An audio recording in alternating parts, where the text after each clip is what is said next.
State tournament action continues for our AA Legion baseball teams. Today it's a full day of action at Starion Field with the quarterfinal round. We start with West Fargo in action for the first time in this tournament against the Jamestown Eagles.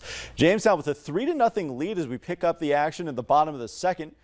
West Fargo with a runner on, trying to get a rally going, but the defense steps up, gathered by the shortstop, tags the bag for one out, over to first for the other. The double play ends the side and keeps the Jamestown lead. Eagles now looking to build on that in the top of the third. A perfectly laid bunt by Nate Walls right down the line. Runner advances to second, but there's nobody covering third. Runner tries to get there, but West Fargo recovers in time for the out. The Eagles kept out of scoring position.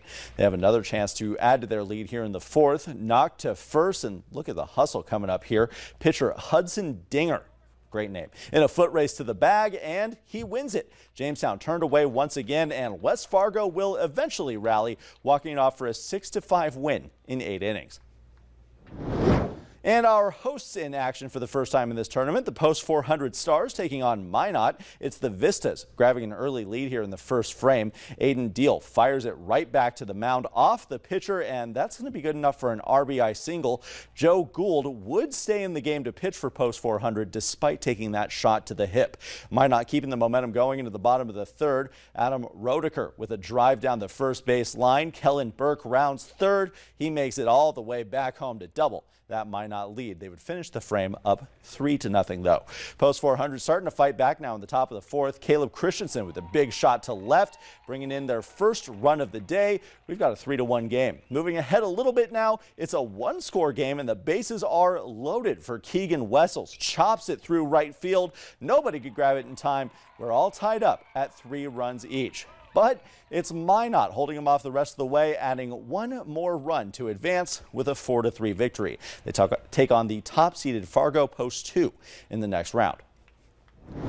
And the Fargo-Moorhead Redhawks return home tonight, opening up a new series against the Sioux Falls Canaries. But like so many other games this year, the big story, Ismael Alcantara. Izzy stealing second base here in the bottom of the third inning.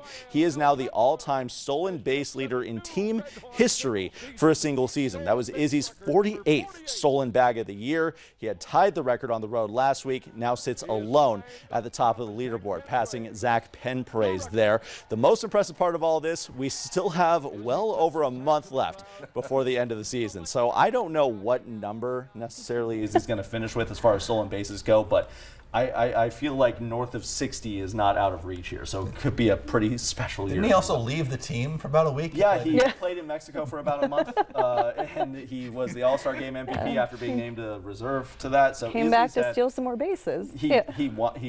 I don't know this for sure, but I'm going to assume he wanted the record, and that's why he came back so soon. He was having a good time in Mexico, but then he was like, Fargo-Moorhead stolen base record. I need that. We'll go with That's reckless speculation. After the break, Russ is back in with one more look at your forecast of the possibility of some storms tonight.